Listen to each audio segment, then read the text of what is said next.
kemudian saya jelaskan lagi bagian berikutnya dari si mesin ini.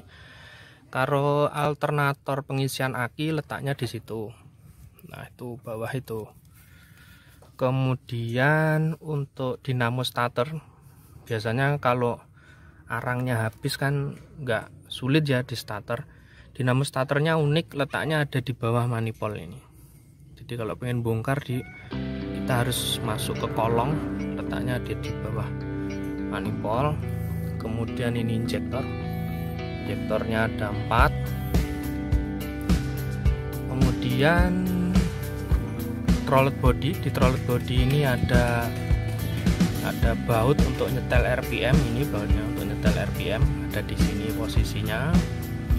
Ini master kopling, jadi koplingnya hidrolis pakai minyak kopling ya.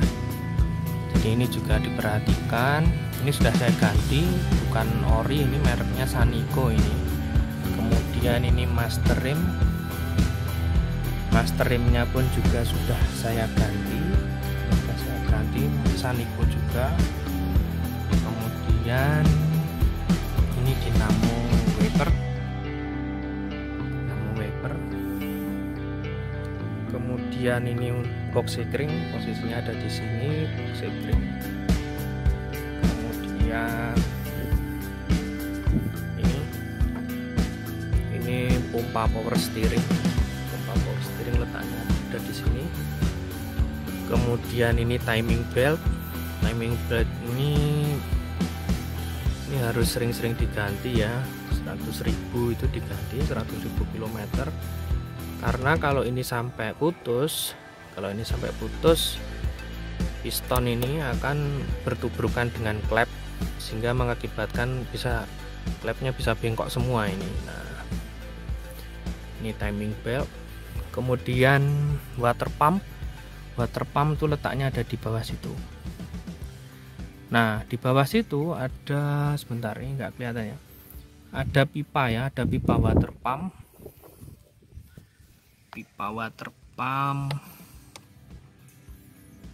Nah, tuh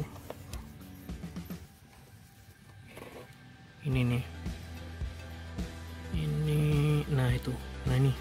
ini pipa water pump. Ini dari bahannya logam ya, yang ini karet, yang ini logam. Dan logam ini dia melintang di bawah manifold ini. Biasanya itu juga keropos ya, banyak yang keropos, bocor, sehingga radiatornya sering tekor.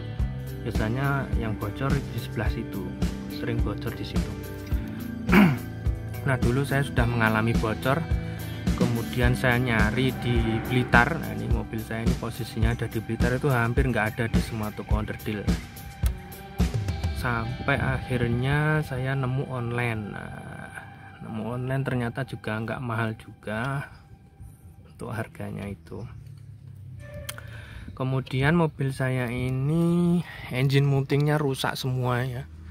Memang ya sudah belinya dalam kondisi bahan, jadinya ya seperti ini. Ini engine mounting sebelah kiri rusak, sebelah depan itu yang bawah situ, di bawah situ juga rusak.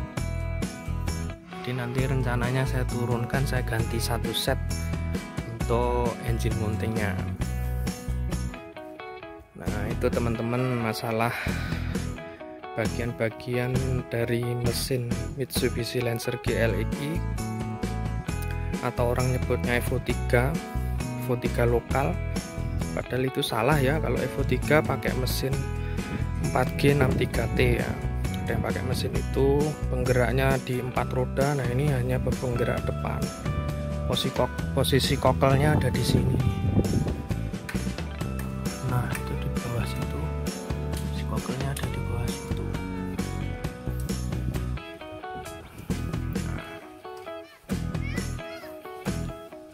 Oke, selanjutnya kita masuk ke bagian interior dari Lancer busuk ini ya.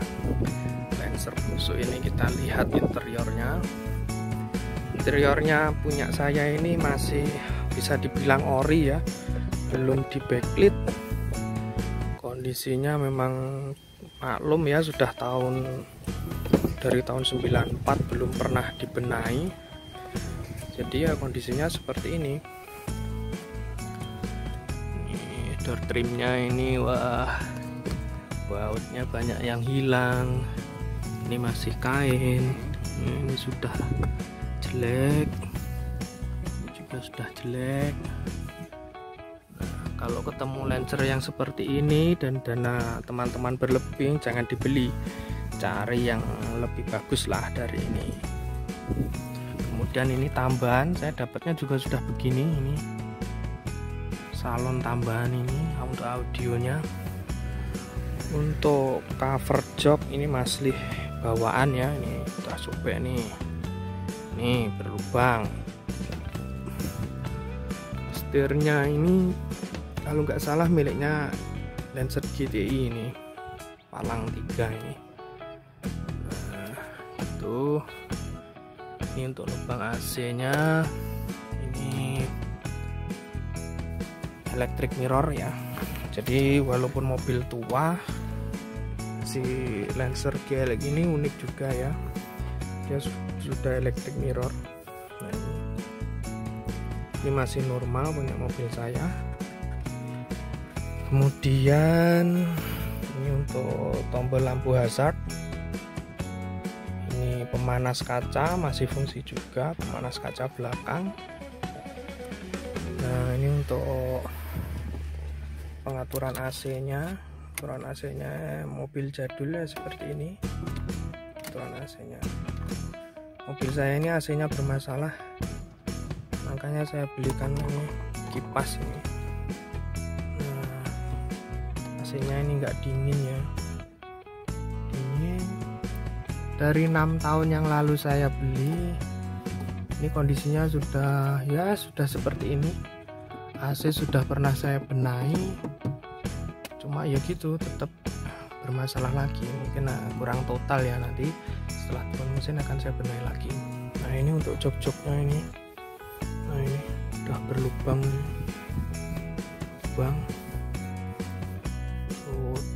Untuk door trim lah penumpang seperti itu.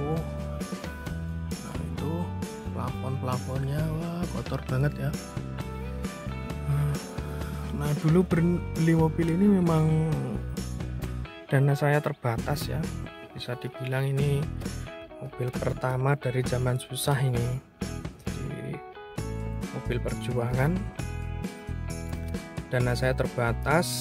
Dulu kalau nggak salah ini saya belinya juga kemahalan mobil ini, bisa dikatakan mobil bahan, tapi saya beli di harga 39 juta. Jadi, ya pengetahuan saya memang sama sekali nol ya tentang si mobil ini. Pengetahuan tentang mobil bekas juga nol. Makanya ya bisa dibilang kalau orang Blitar itu keblonyok ya. Keblonyok beli mobil ini. Tapi hikmahnya saya pakai mobil ini itu saya jadi banyak teman ya, karena ada komunitasnya juga. Kalau ada kerusakan apa-apa juga bisa tanya. Jadi enaknya di situ sambil belajar, sampai akhirnya saya bisa membongkar semua yang ada di mesin si Lancer ini. Nanti di video-video selanjutnya akan saya tampilkan, mulai dari setting membersihkan roll body, setting TPS, kemudian ganti master rim, ganti minyak kopling, terus nguras oli, minyak power steering, ada semua, pernah saya lakukan semua. Nah, dulu sejarahnya beli mobil ini, setelah beli itu uang saya betul-betul nol, tidak punya cadangan untuk pembenahan, sehingga kerusakan yang timbul saya benahi sendiri. Banyak cerita unik ini, mulai dari ini saat hujan nih power window-nya ini kacanya tiba-tiba turun juga pernah, rusak dinamo power window-nya juga pernah saya ganti sendiri. Oke, seperti itu. Nah, salah satu ciri Lancer yang rusak tuh gini teman-teman, yang kita bisa ngecek sehat enggaknya ya. Ini kalau kontak ini posisi on gini, nah ini fan-nya kan kedengeran, kalau nggak nyala berarti sehat. Dia posisi mesin dingin, fan-nya nggak nyala, itu berarti sehat. Kalau fan-nya langsung ikut kunci kontak ini sebetulnya ya nggak masalah, cuma cuma ya jadi nggak awet dinamo fan-nya. Kalau yang standar itu fan-nya belum menyala kalau mesinnya belum panas. Kemudian setelah beberapa detik lampu check engine ini akan mati. Setelah kontak on, jadi ini simbol untuk aki, oli, kemudian apa namanya, check engine, handbrake, yang ini untuk pintu kalau dibuka begini, nah, dia nyala, harus nyala ya kalau boleh. Kemudian untuk check engine tadi setelah nyala beberapa detik kemudian mati, itu yang sehat. Nah ini coba matikan lagi, tak nyalakan lagi, nah dia selang beberapa detik akan mati. Nah mati. Nah ini menandakan tidak ada kelainan pada sensor-sensor dari Mitsubishi Lancer ini. Nah kemudian kalau trouble bagaimana, itu harus di scan, posisinya ada di bawah situ. Nah soketnya ada di situ, tuh soket untuk scan. Cara nyekennya memang ada yang pakai scanner, ada yang pakai manual. Nanti yang manual juga saya buatkan videonya, hanya pakai apa namanya, kabel ya, satu kabel sama lampu apa, daftar nyala lampu, kodenya ada. Kemudian letak ecu dari mobil ini ada di sini. Nah letak ecunya ada di situ, buka di situ, letaknya ada di situ untuk ecunya ya teman-teman. Nah dari tadi yang belum saya jelaskan mungkin letak nomor mesin ya, letak nomor mesin sama nomor rangka sama pajak. Nah kita bahas juga nih, ini nomor rangkanya CB4 ASN, makanya Lancer GLI biasanya disebut sebagai Lancer CB4. Ini CB4, kalau Lancer GTI ini CB5 ya.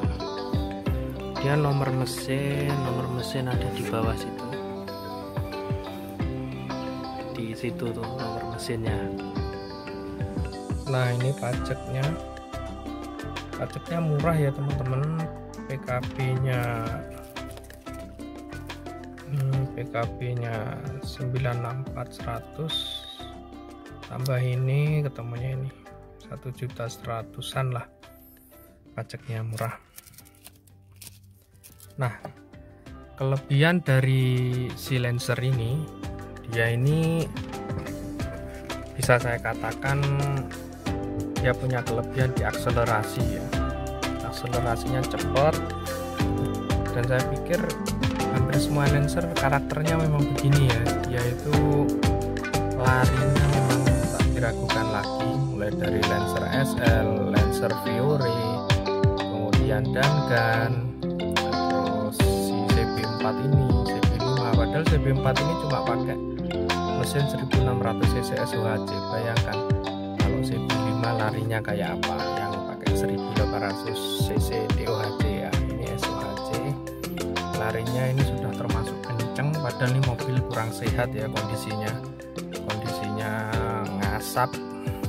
asapnya kemana-mana. Tapi kalau masalah larinya saya acungi jempol untuk si Lancer ini, larinya kenceng banget.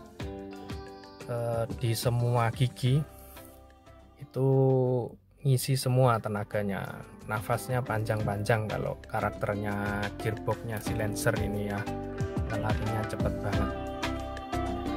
Itu ya teman-teman, bagi yang punya Lancer kondisinya rusak, kita bersabar saja, kita benahi sedikit demi sedikit. Terus kalau bisa ada masalah di servonya, biasanya kan diakali pakai idle up-nya milik Corolla ya. Kalau bisa ya tetap pertahankan aslinya, pakai idle up aslinya si Lancer ini supaya originalitasnya tetap terjaga dan ECU-nya juga bisa bekerja dengan maksimal. Seputar tentang si Mitsubishi Lancer GLI tahun 94. Nah itu ya teman-teman untuk video pertama ini. Di video-video berikutnya kita akan membahas tutorial pembenahan kecil dari mobil ini yang saya lakukan sendiri. Oke, jangan lupa di subscribe channel saya. Saya akan berbagi banyak tentang tips-tips merawat si Mitsubishi Lancer. Oke, cukup sekian. Assalamualaikum warahmatullahi wabarakatuh.